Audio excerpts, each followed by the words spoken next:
Hi, I'm your host, Jürgen Strauss from Innova.Buzz, and I'm really excited to welcome to the Innova.Buzz podcast today, all the way from Connecticut in the USA, Robin Colucci, who helps world-class experts write and publish world-changing books. I hope I've got that right. That's your tagline. That is So true. that they can increase their income, their credibility, their impact, and secure a legacy of value for generations to come, which I really love that. So welcome to the Innova.Buzz podcast. Well, thank you so Robin, it's a much. Oh, sorry. yeah, it's a great privilege to have you as my guest. Thank you, Jürgen. It's a great privilege to be here with you today. Now, Mark Hirschberg, who was our guest on episode 565, he introduced us and suggested that we have a conversation. So a big hello to Mark and big shout out. Yeah, Mark is terrific, terrific guy, good friend. Yeah. Yeah. Now, one of the things that, as I said, I really love your tagline and how you've really nutted that down into a very succinct and very clear statement of what you do, and it's an indication in some ways of how you can add value as well, because if you're doing that for yourself, then you can probably do that for the people that come to you to say, I want to write a book, or I've got some ideas to write a book. Yeah, well, I'll tell you, it only took 17 years for me to get my tagline. But I am much faster with my clients. I don't know why that is, but it seems to always be the case, right? Yeah. Well, I know I'm doing some work on my own business and a little bit of reshaping right now, and I'm I'm having a lot of aha moments, and I think, wow, why didn't I come up with this before? But it's always evolving, isn't it?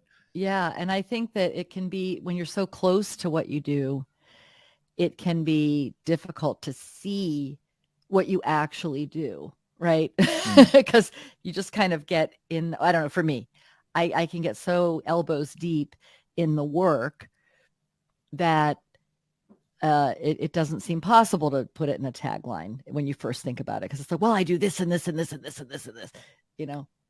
But it did take a while to pare it down to that. But so thank you. I'm glad you appreciate it. Yeah. Well,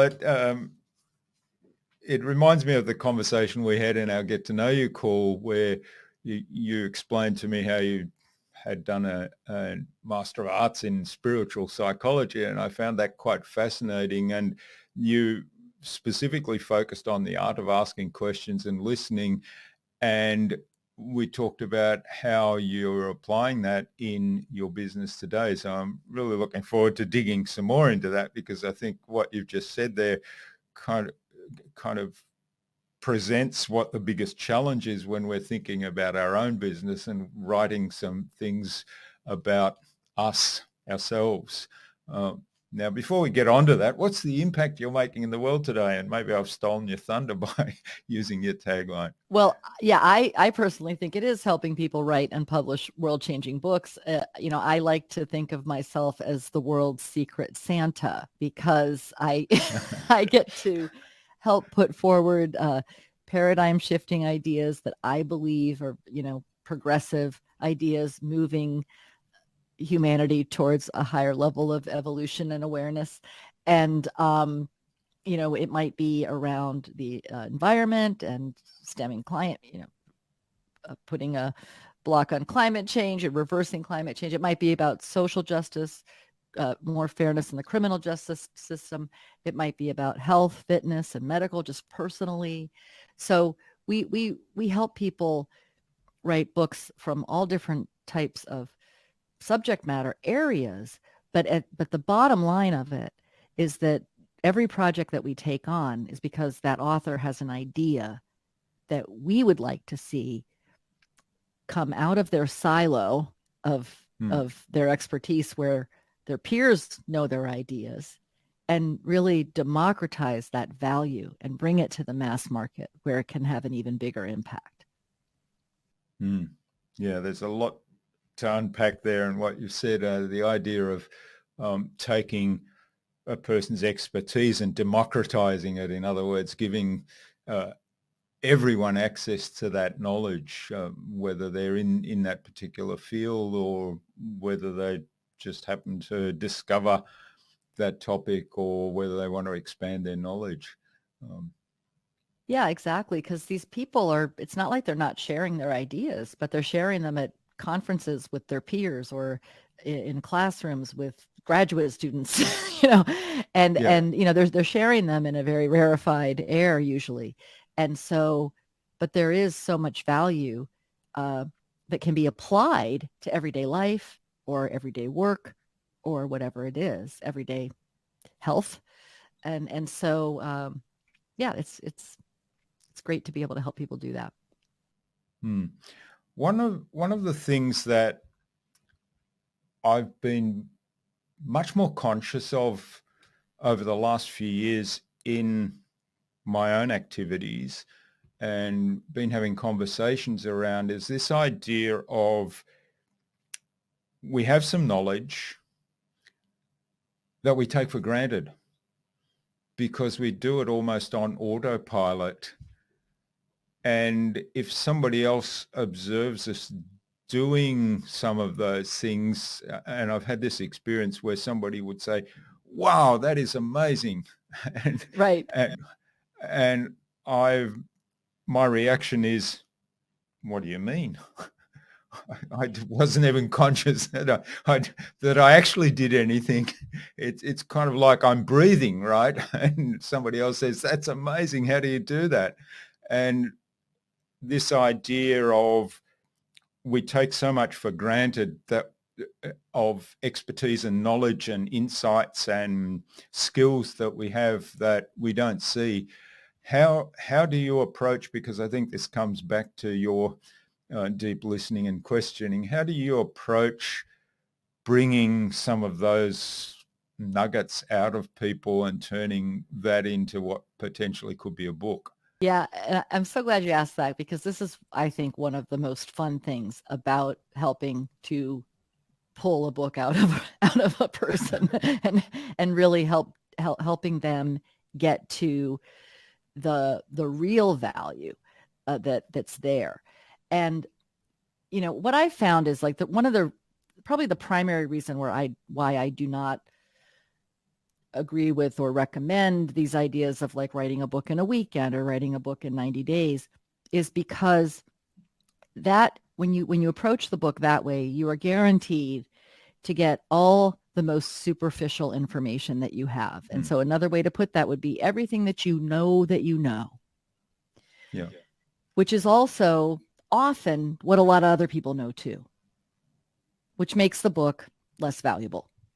Yeah. Right. Because you're It's on the not a very standout, surface level of what we've all agreed is so.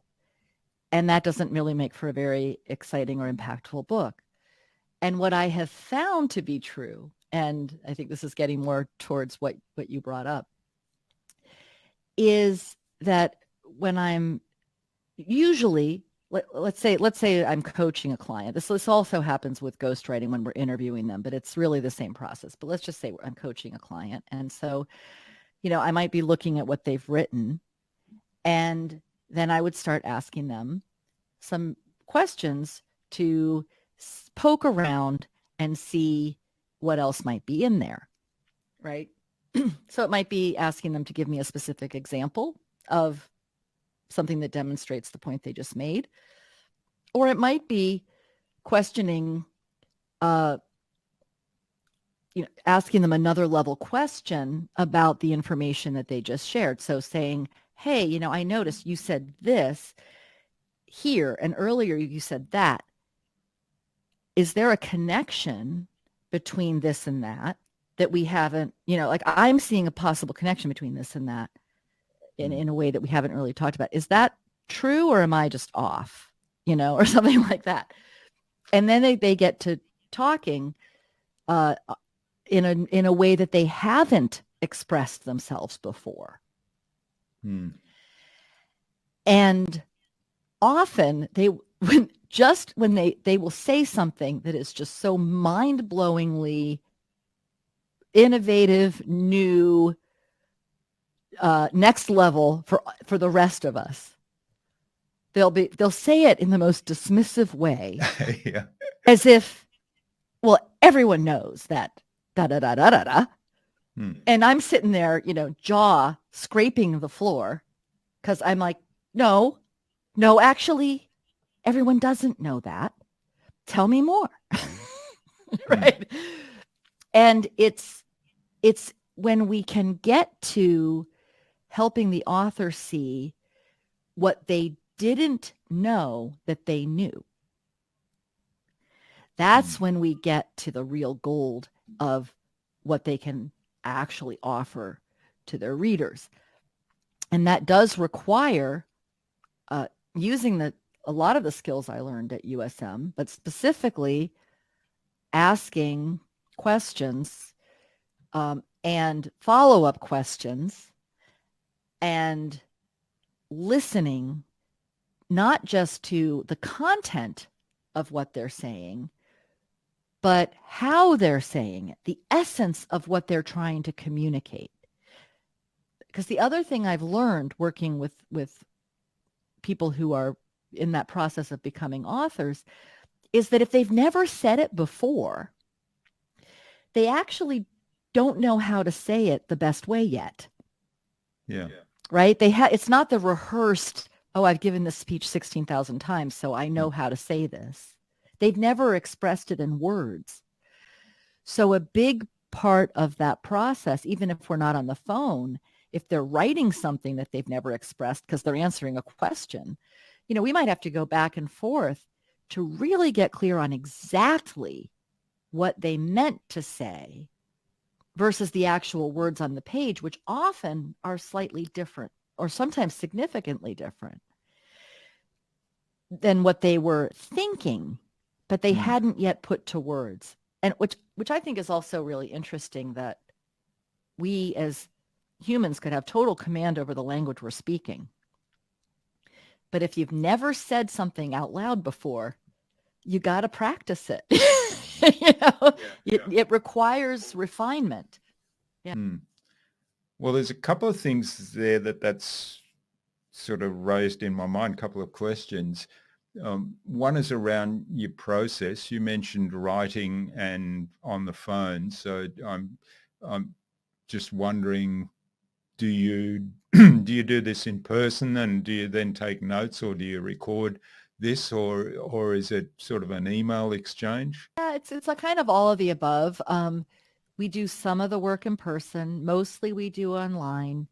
And if we are ghostwriting for a client, we will do interviews online on, on Zoom or something, record them, transcribe them, and then write drafts based on the transcripts, which then would be shared with the client. And usually it's after that first draft that we can see where those deeper questions would be useful. Okay. Right? Because you've got to look at writing like you never get everything you need on the page in the first draft. So it's kind of more like a painting where you might sketch the basic image and then you add the background layer, and then you add the next, you keep adding more foreground, and then you add shadows and light, and so it's like that. It's like multiple passes at the whole thing. And then eventually you have the whole picture and you're like, oh, what a great picture. So I think I might have gone a little off track from your question, though. So our process. So if we're ghostwriting, it's interviews and sending them drafts and then asking them questions based on the drafts to get an even clearer picture of what they're wanting to communicate. And with coaching, they send us the draft. So they send me that. Let's say I have a coaching client. What happens is we have a conversation about what are you writing next? And I often give them a nice structure to work inside of. So here's the thesis. Here's your main points that you want to make. Go. Here's the things you have to hit on in terms of like conceptually. You got to hit on these. First you tell them about this part, then you tell them. Okay. So give them a nice little map, and then they send the draft. And then before our next call, I edit the draft. And sometimes I'm just editing it's very clear what they're trying to say, and I'm just editing to make it read better. But like I said, there's also those other times where I'm like, So let me give you an example. I was just speaking with a client earlier this week who's writing about changes in the medical profession, not just like in terms of treatment, but also like how we think about medicine, right? And they gave an example of some legislation that had passed that appeared, to help some of the issues around medicine, but didn't really fully solve them. But the wording kind of made it seem like everything was cool, right? So I flagged that, and we had a conversation about it. And it was really interesting because the way that this person had initially expressed it, it seemed like they thought that that took care of it. Yeah. But when I explained to them that that's how it came across, and we got into it, it really came forward that not only was it not cool, but they had a lot to say about how far we have to go and specifically what we need to do. And so, and like had specific policy recommendations, right? So I think that, we can miss something like that, right? By just assuming, but see, if you're a book coach worth your salt or a ghostwriter worth your salt, you can't assume that the way the client said it is what they meant. And I had a feeling that I'd find something there because I know this person and I don't think they're that naive, right? Yeah. Yeah. And so I think that's just an example of we have to interrogate what our clients say and make sure that what shows up in the book reflects their actual beliefs. And it's always more powerful than what they first said. And yeah, there's an important message there. Well, there's a couple of other questions I have related to that. The first one that you've just prompted there, and the other one that I want to come back to. So remind me about the one I want to come back to. But the one you've just prompted there is you knew this person, you've had conversations, or you've been following this person, so you know what they're saying and doing, and the conversations that they have, and so on, and they're not being reflected in what they'd written about this particular topic in their book draft. So this is, to me, this is something that a lot of us say things in public forums, or we have conversations around things, and there's information there that could be turned into a book or could be turned into a topic. So that's one message there for me. It's not necessarily a question, but it's just an observation that there's this information we all have that could be turned into articles or even a book. Yeah, and I think there's also something there too to realize that just because it seems obvious to you does not mean other people, first of all, know that you think that. See, like this person did not write what their point of view was because it seems so obvious. Right? Yeah. And since nothing was there, it made it appear that they were cool with what was there. So I think a big thing when you're writing a book is to challenge any assumptions you make about what the reader knows in general, and certainly what the reader knows about what you believe. And it's interesting because it's not that I knew this person in a way that I would be like, I already know their opinion. It's just I know them in terms of I have a good sense of their values, right? And I thought there's just no way values clash here. that this is 100% here. So there's something that wasn't said, right? And it is, to me, probably the most exciting part about writing a book is getting to what hasn't been said yet.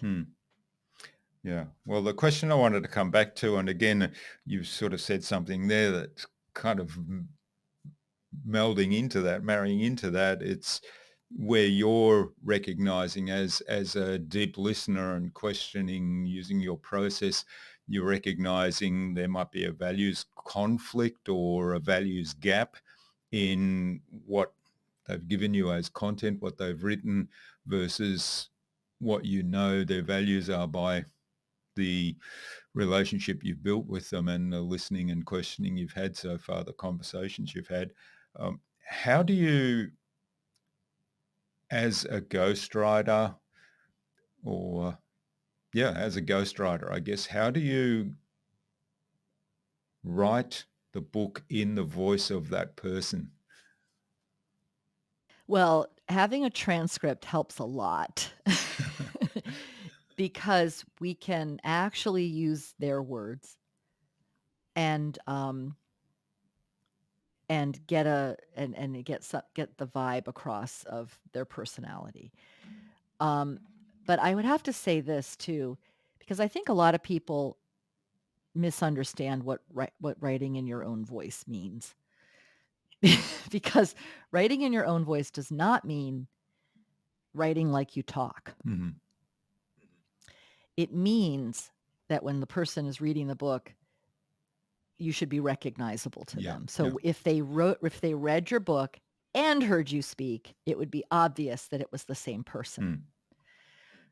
But if we wrote like we speak, books would be very chaotic with ideas that start, stop, go somewhere else, down the road of quite a bit, start again randomly, and we try to say the same thing 4 or 5 times, but it's all there on the recording. And so that's not how we want the book to read. And so it's important, especially for people who work with ghostwriters, to understand that. Like your ghostwriter isn't even trying to make you sound like you speak, because it doesn't read well. Yeah, I was thinking more along the lines of the language used, the expressions, the terminology that's used is, and you mentioned it there, when you speak to that author, having read their book, then yes, I recognize that tone. So it's more about that consistency. But you bring up something else though too, because interestingly, the vocabulary, the terminology, a lot of times our clients, have access to highly technical language that they're using. And so a big part of our job is to help and sometimes force them to dumb it down. To kind of, So, my favorite saying is, okay, I can't picture the action of neuronic nitric oxide synthase on a nerve. Okay, you are going to have to explain to me what that looks like based on an image that I can picture in my mind. You have to link it to something I've seen before, even if it has nothing to do with this topic. And that's how we help them. This is how we democratize ideas, right? So give me a metaphor that can paint a picture for me. Yes, give me a metaphor or a simile or something that I can actually imagine in my own mind that would help me understand. It carries the signal, you see, from here to here. Oh, thank you. Okay. Yeah, wonderful. Right. Yeah. Yeah. Yes, I had to laugh because I've been reading quite a bit about natural medicine and how our body can heal itself and so on. And I've come across terms like that. In fact, I've probably come across that term because that sounds a bit familiar. And there are some books that I've read where they do exactly what you've described there. They say, imagine, and they give you a very day-to-day kind of metaphor or something that everybody would recognize. And yes, that makes a lot of sense. And it makes it more fun to read, doesn't it? That's right. Yeah, more entertaining. And then others are very dry and the ones that I struck that were very dry before I'd actually read others with metaphors where I'd started to build an understanding of it, I really struggled with those. Right. Yeah. And most people aren't as persistent as you are, Jürgen, because if they're confused, or they're having trouble understanding, they will stop reading. And so another thing I would add is, as an author for the mass market, and this is something also, because a lot of times when we're working with people, they're coming out of academia where they've published scientific papers, which is a very different style of writing. Because not only do they just use all the chemical terms or whatever, all the fancy terms without any explanation because it's scientist to scientist, they also write in passive voice, right? When the nitric oxide was applied to the arterial endothelial layer, it was observed that, not good for the mass market. So another thing that we're doing when working with our clients is we're helping them curing them of academic speak and writing, and getting them to write in a more direct, clear, active voice for the mass market. And so, but they can learn, which is fabulous. Yeah. So that's wonderful. I love it. Yeah. It gets easier to edit them as we go. Yeah. Okay. One of the other questions I had around this skill that you've developed here and refined and honed over many years and with many clients is, it occurs to me that this is applicable to a whole lot of other areas, not just helping people write books, right? The idea of deep listening and questioning, I mean, it's all about a level of communication that's just so much better than run-of-the-mill back and forth, where we're probably most of the time in our own minds thinking about what am I going to say next rather than listening to the person. That's a big one. That's a big one. Is truly listening. And like I said, not just to the words they're saying, but listening for the underlying meaning. Because like I said, if you've never communicated something before, probably your first attempt at expressing it isn't going to be exactly how you would really want to say it, right? And so listening also, I think, with an open heart and open mind, and listening without judgment, because sometimes when people are writing books and they're writing about a personal experience, I mean, some bad stuff goes down, and maybe they weren't always on their best behavior. And it's important that working with a writer, if you're writing that kind of a book, you really want to be working with someone who can be there with you and not judge your story, and be more of a neutral witness, instead of judge, jury, and prosecutioner, or executioner for that matter. And I think that's really important too, to create that space. Also, something I learned with my studies at University of Santa Monica. So cheers to Ron and Mary. Wonderful.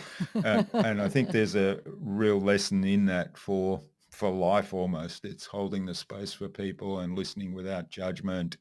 And often, particularly if somebody, I mean, I find that if I have an issue or a query or a puzzle or a struggle with something, talking to somebody who holds the space for me, who doesn't judge me, who doesn't give me a solution, perhaps just listens and asks a few questions, at some point, often I have the experience of, I know the answer. And I always had the answer. It's just, it was buried. It was buried around among all the garbage. And because the person listened, asked some questions, didn't judge me, held the space for me, allowed me to kind of process it myself in a safe place, all of a sudden there's the answer that I've always had inside me. And it's not the answer that they've decided is going to work for me, which I'm probably going to be resistant to anyway. It's not their advice. It's actually me. It's actually mine. my ego feels good as well because, hey, I came up with the idea. Yeah, and it builds your own sense of self-efficacy and then makes you more efficient, more effective the next time you encounter a challenge because it builds that confidence, Mm. to know that you're able to come up with those things on your own. Excellent. All right. Well, this is just fascinating, Robin. We could go on talking ages about the whole concept of deep listening, but I think we've kind of covered a good overview of how you go about applying that in your book writing and book coaching business. So let's move on to the buzz, which is our innovation round. It's the same 5 questions I ask of every guest, and the idea is you'll give us some really insightful, snappy answers that'll inspire the listener to take some action, go and do something awesome as a result. Okay.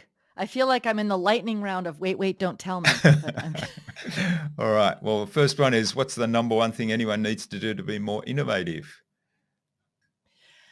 I think it's to be aware of what's going on around you, and I think something that can be really powerful is to look at other industries Mm. and see what they're doing and see what you might be able to apply in your own industry. Yeah. I love that. That's always something that I've taken on board, and I think, oh, gee, that's interesting. How could that work if I took it out of that context and put it into a different context? It's Yeah, we've done that in our business and more than a few times, more than a few yeah. times, and it's been very useful to us. Yeah. Hmm. Excellent. All right. Well, what's the best thing you've done to develop new ideas? The best thing I've done to develop new ideas is to look at everything that's not working um, in my business, right?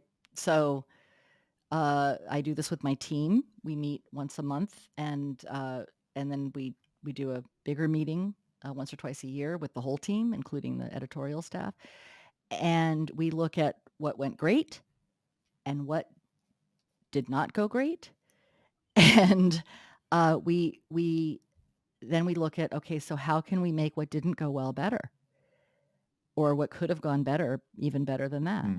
And that's really where the innovations come in. Um, and it feels great when we put in something new and lo and behold, it moves the needle and it makes the whole thing better for everyone. And it's really fun to do that. Hmm. Yeah. And I particularly love that you say, okay, what worked really well, and is there something we can make better with that? But particularly, let's make sure we don't break it. And what is perhaps broken or not working as well as it should be, and how do we address that? Because often people just focus on the second part and they break something over here. Yeah. Yeah. I think it is important to look at both. And I think it's also important to confer with team if you have it, Mm. because, they can see things that I can't see, right? They have a perspective that I can't possibly have. And I think, again, that goes back to what I learned at USM, is creating a safe space for them to tell me, Robin, I really hate it when you do this, or, when you do this, it really isn't working for us. And so that's a big part. I think that's also crucial to Mm. innovation, right? It's being open to your teams on the front lines. They're on the ground and they're dealing with you. So if anyone knows how you can improve, it's your Yeah, team. yeah, that's a really important point. And again, we mentioned ego earlier, but that's where you've got to set it aside. Yeah, I just take a deep breath and sit very still and do what my spiritual teacher calls the duct tape mudra, which is putting my hand over my mouth, not saying a word till they're done. Hmm. And you got to take it in, but it's so helpful. Hmm. So helpful. Wonderful. All right. Do you have a favorite resource you use a lot? A favorite resource? Yes. Well, what occurred to me just as a flash, the first flash is that I like to go look at BookScan and see how many copies different books are selling. And we finally bit the bullet and subscribed, because it's not a cheap subscription, but I do find it to be a really useful resource so that we can see, for example, if we're doing a book proposal for someone and we're looking at other books in their subject matter space, we can get an idea of how many copies those books sold that we're comparing to their idea. Okay. And so it's also fun to see how my clients' books are doing, which is also fun. But yeah, it's been a nice add-on for us, and so that's kind of my favorite new resource, I'd say. Okay. All right. Well, I'll have to have a look at that just to make sure I know what it's about. But we'll include that. Oh, I'll just quickly tell you, so every time a book, they call it book scan. Every time a book gets sold, that ISBN code on the back gets scanned. Oh, right. Okay. Yeah. And so they know exactly how many copies of every book that has an ISBN number sold, as long as that barcode was scanned. So like if somebody bought 300 books and they just got sent in a box and they were never scanned, those don't count. Yeah. So we have to always keep that in mind. But if they were scanned, then it shows up in book scan. And so every week they give a report of exactly how many copies every book that has an ISBN number sold, whether it was self-published or traditionally published, doesn't matter. If it has an ISBN number, it's on that list. And like I said, we mainly use it to just see how our clients are doing, and also to check it against when we're doing market research for a client, just to check against what their book idea is versus how the other books are selling in a similar subject matter. Yeah. Yeah. So it's a good data reference point. All right. Well, thanks for the clarification. Now, what's the best way to keep a client on track when you're working with them? If you know the answer, please share it with me. No, yeah, that what we have found is that we are very proactive in terms of outreach. So we like to get the next appointment scheduled before we end the previous one. Ideally, we even better, we like to get them on a regular call schedule, so it's the same time every week, same day of the week. And so having some regularity and consistency, and then if they start to fall off and lose focus, that's when it can frankly get really tricky. But we do. If they're working with somebody on my team, they'll make a few attempts, and if that doesn't work, then I step in. Then they have to deal with Mama Bear. And we can also remind them that their contract does have an expiration date. So in order to get the full value, it would be really good if they participated. But I think that just reminding them of why they're doing the book in the first place, and that there's not only an expiration date on the contract. I mean, you got to pull the trigger at some point. Yeah. Like I had one client who was just like, I don't know, I'm just going to sit on this. And I said, okay. I said, I really hope you do this book, because somebody's gonna. It's a great idea. It's a great concept. Somebody's going to write this. I hope it's you. Yeah. And that's just the truth. I hate to have to be that heavy, but sometimes you have to. It didn't work, by the way. Oh, right. Just so you know, it didn't work. So you're still open to suggestions. All right. Well, if somebody knows the answer to that question, a magic answer. Well, I think at the end of the day, it's got to come from the client. It's got to come from the person who wants the result. And I had a coach, a very wise business coach, David Nagel, who, his response to that would probably be, look, I can't want this more than you, right? I want this for you. And I believe you can have this, but I can't want this more than you. Yeah. And I can't do it for you to the point where I do everything. Like, you have to participate. And if I'm the one who's invested, if I'm invested more than you, there's really, what else could I can't operate from that place. Because at the end of the day, when that book is out, I'm not, somebody's got to shepherd that book through the world. Like, getting a book out in the world and then dropping it is the equivalent of leaving a baby on somebody's doorstep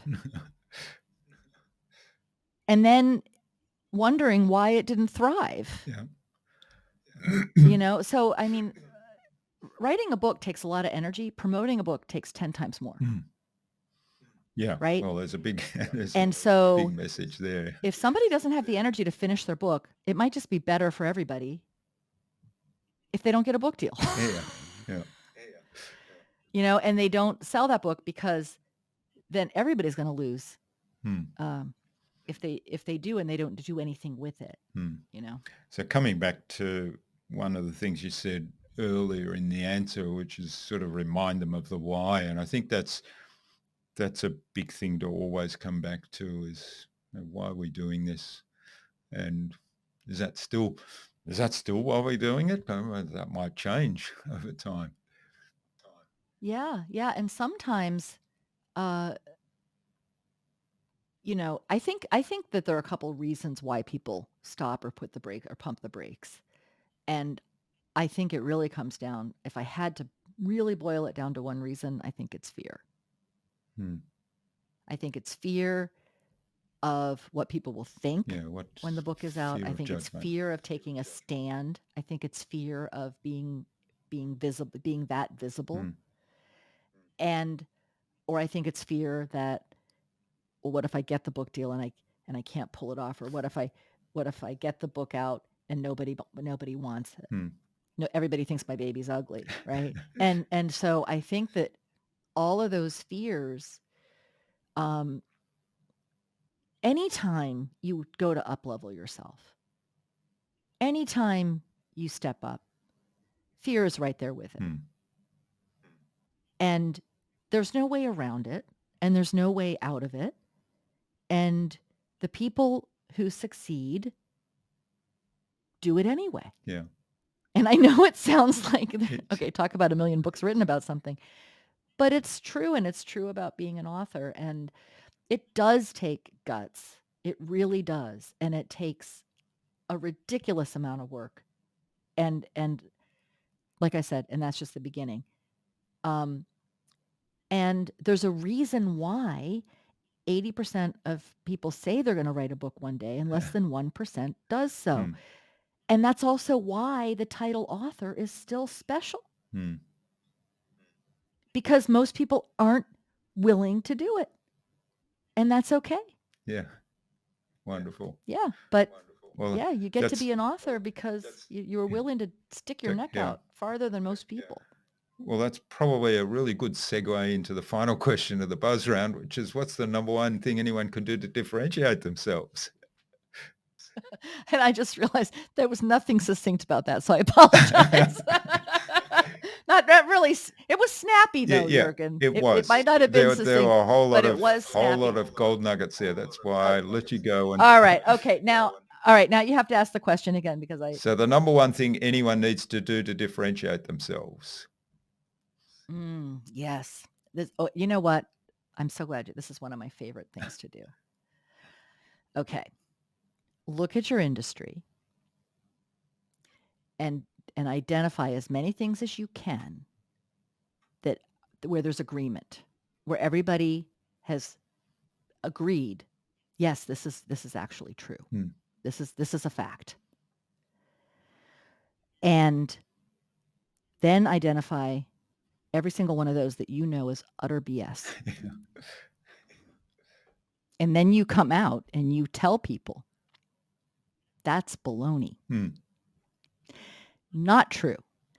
And what happens, I think, is that when you do that, it immediately differentiates you, because you don't sound like everybody else who's saying, yes, a business is, yes, a book is a big business card. Absolutely. That is the truth. We all agree. The book is a big business card. And Robin Colucci says, really? How many books have you, really? How many business cards have you taken to bed? It's not a business card. Okay. So, but whatever it is, there's myths out there, and people are all agreeing with them. You come out and you say what you actually know to be true. And not only does it differentiate you, it builds trust. because I believe that when people are being fed BS, they can taste it. You can put all the pink icing on it you want. It still tastes like BS. Yeah. Right? And so they know that. And they know it inside. They know something about what they're hearing isn't right. It's not aligned with reality, but they don't know enough to put their finger on specifically what's wrong with it. And when you tell them, yeah, this thing all the other experts in my space are saying is true, isn't, and this is why, then not only do they trust you, but they're immensely grateful. Because you have resolved for them the inner conflict, that scratching thing on their brain saying something about that's not right. I just don't know what it is. Right. And so that's, I think, the best way to differentiate yourself.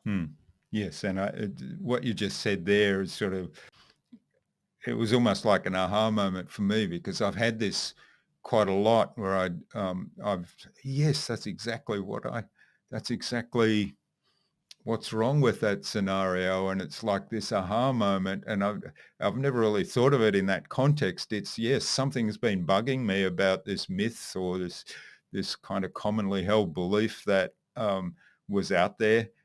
And then along comes this one person that kind of clarifies why it's BS and what their view is. And I was, yes, of course. Yeah. And then did you buy the book or the course after? Probably. I've definitely, usually when that happens, I would say if it's a YouTube video, for example, that person, I will immediately subscribe to their channel. There you go. And start to follow what else are they talking about. Yeah. So. Exactly. And that's what's so brilliant and I think that it's like, not only did they give you value, but you know it. And that's why when we attack the myths, then and what's beautiful when you attack a really popular myth is you're not even attacking a specific expert. You're just attacking the myth, which is better. And then your experience is exactly accurate. And